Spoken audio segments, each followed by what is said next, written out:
kan adegan berikutnya kan Jasmona tukaran karo Tasrani kan gitu ya. Nah di sini kemudian muncul bahwa ini kalimat sing ini.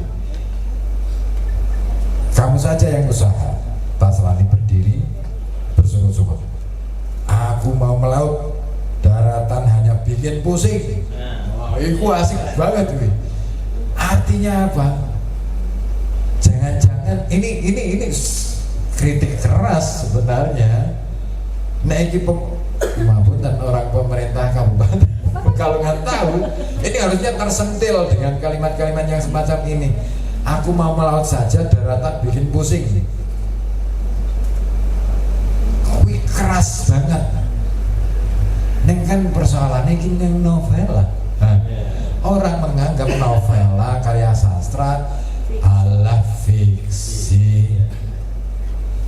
Di dalam setiap karya sastra ada kekuatan kritik, ada kekuatan tentang ini nek misalnya digawe kutukan ya, kalimat ini menjadi kutukan. Ini kutukan beneran loh. Dan itu akan menjadi fakta loh di kemudian hari. Maka hari ini yang saya para pemegang kebijakan, bacalah karya sastra. Terus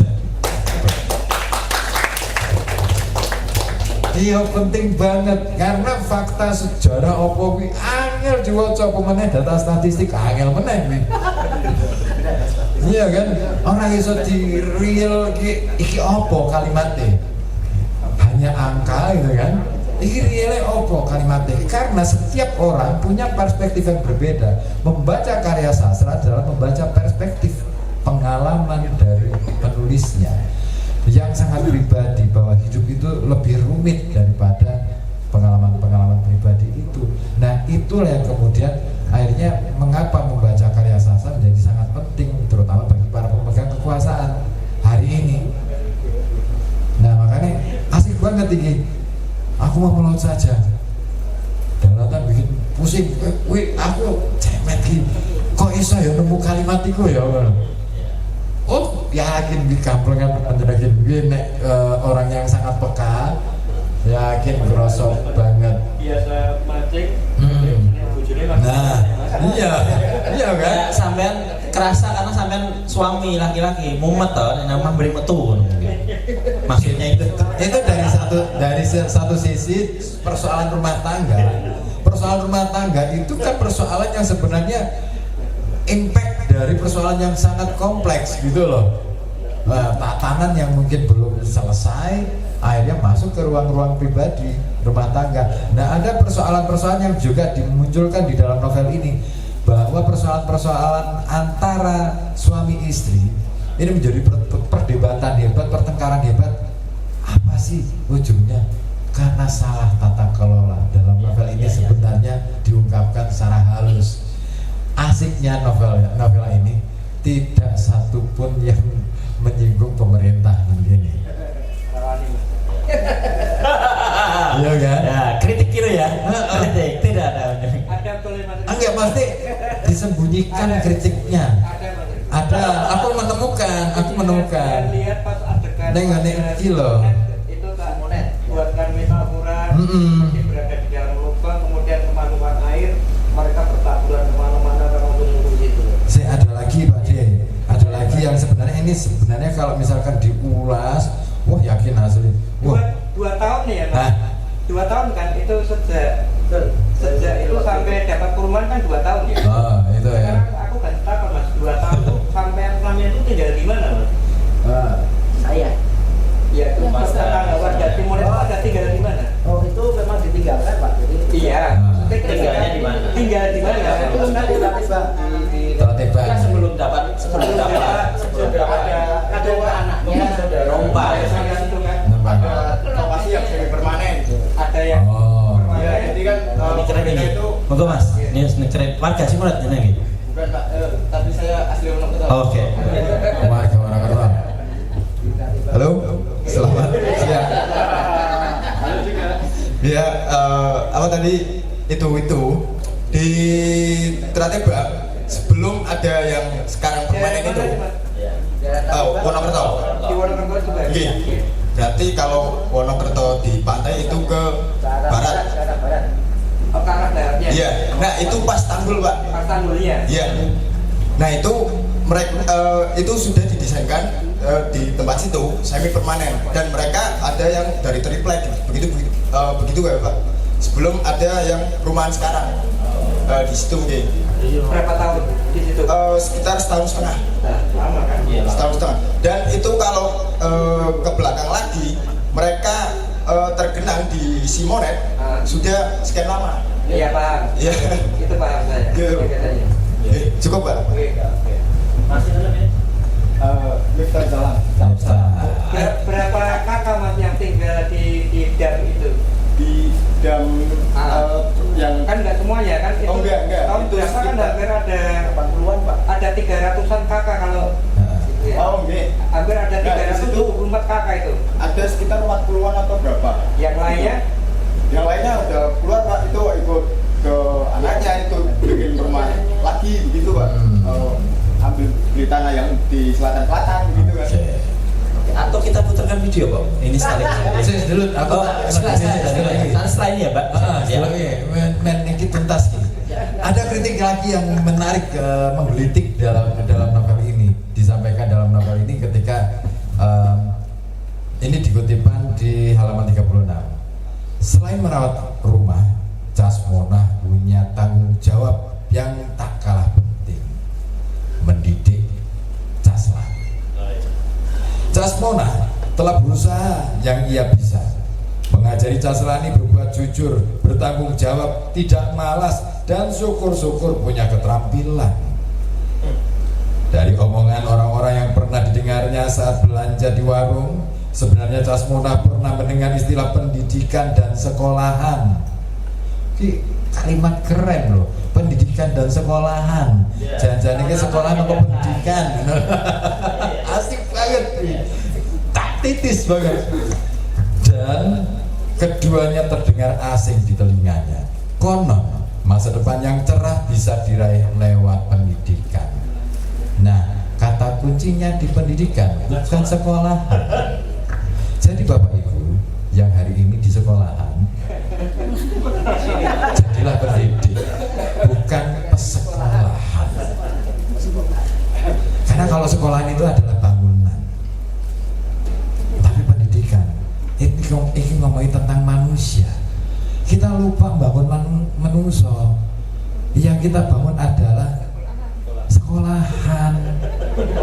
Bangun sekolah mabong tenanan oleh bangun menungsane kosong gitu loh.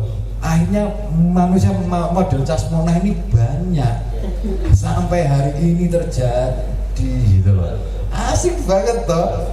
Ini novel asik banget. Jadi orang kritik pedes tapi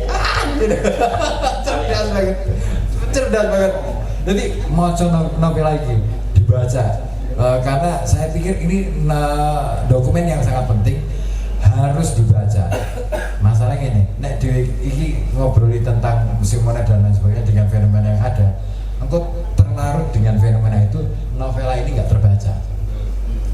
Gitu. Fokus ke bacaan itu penting banget. Jadi, yo memang membaca itu bukan pekerjaan yang mudah. Ngajari bocah moco ki luwih angel daripada ngajari bocah nulis. Ngajari bocah iso nulis sih gampang, ono AI. Oke.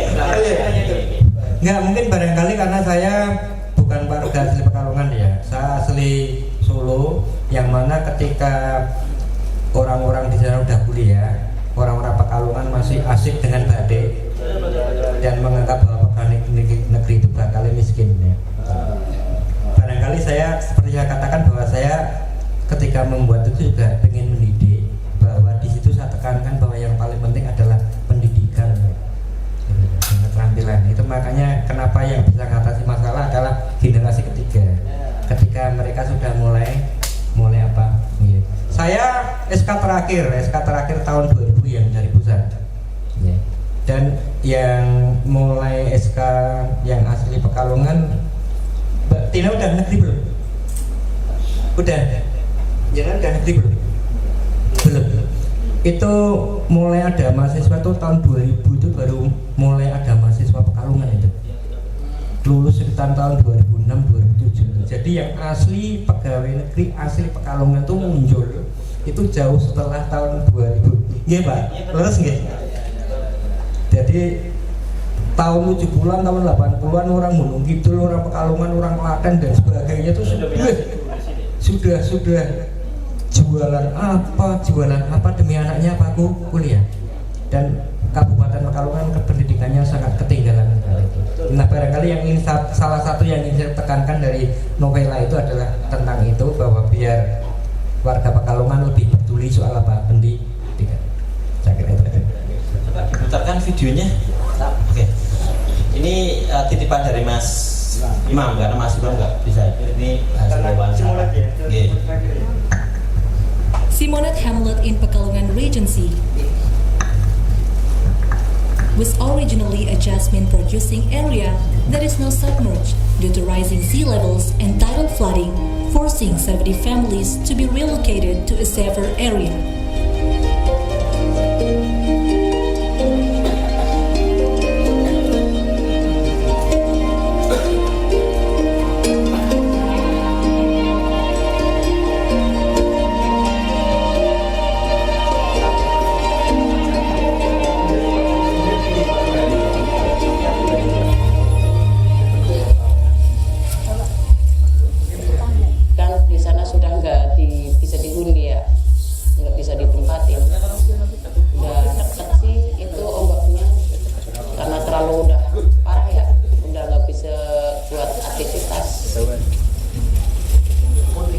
Muji syukur banget ya, karena udah dikasih tempat yang lebih nyaman, lebih enak buat aktivitas kemana kita jalan gitu. Jadi kita waktu kita bikin rumah yang itu mati masih bagus. Setelah rumah kita jadi udah habis semua, udah mati, nggak ada apa-apa.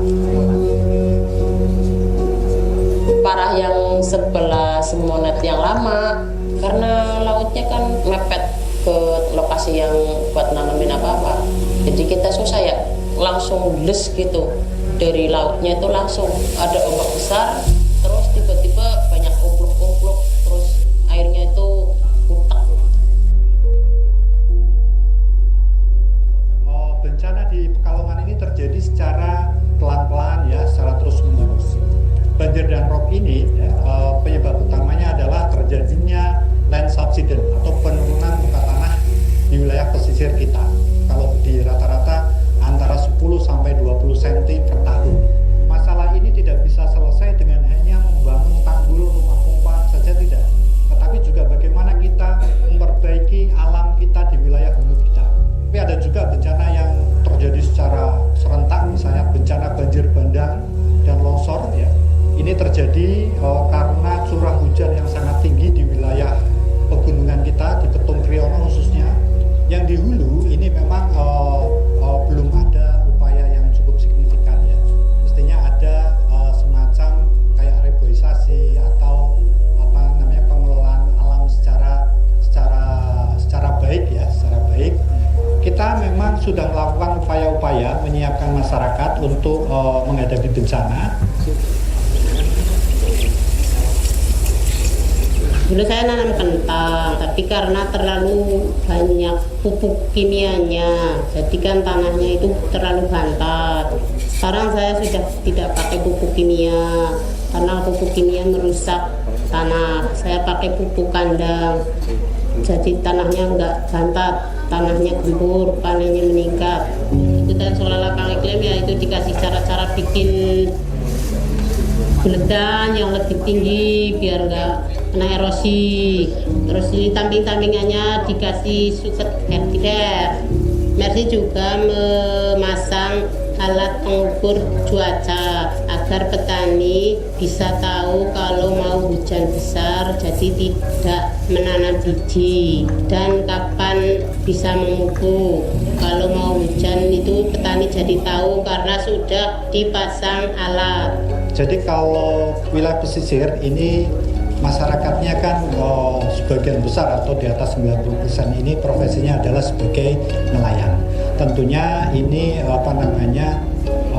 perlu dilakukan upaya-upaya, dilakukan pelatihan-pelatihan kepada mereka bagaimana mengolah hasil perikanan tangkap ini ya diolah, tidak jual dalam bentuk ikan tetapi dalam bentuk olahan, sehingga harapannya dengan pengolahan ini bisa meningkatkan value atau benefit yang bisa didapatkan oleh masyarakat.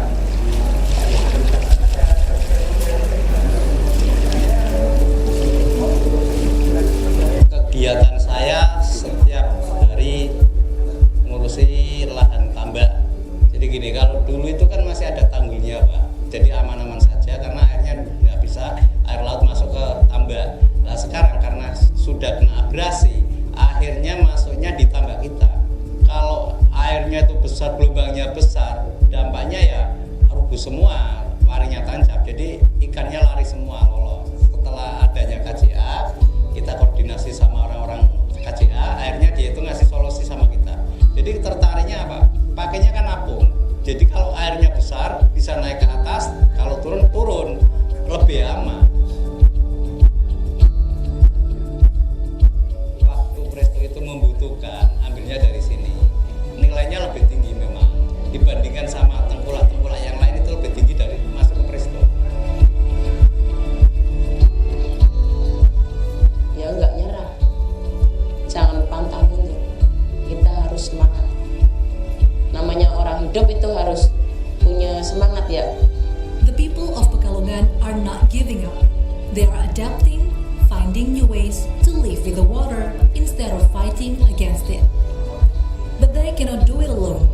Tackling the climate, disaster, and development challenges in Pekalongan needs all of us, governments, NGOs, businesses, academia, and communities to work together. Only through a strong collaboration, we can build lasting and meaningful solutions that make a difference for Pekalongan. With the right support, the people could thrive, not just survive. Oke, itu Bapak Ibu sekalian, tadi dua penanya terakhir. Enggak, semangat banget ini. Ngapunten. Sudah dijawab. Oh, ngapunten nggih. Assalamualaikum warahmatullahi wabarakatuh.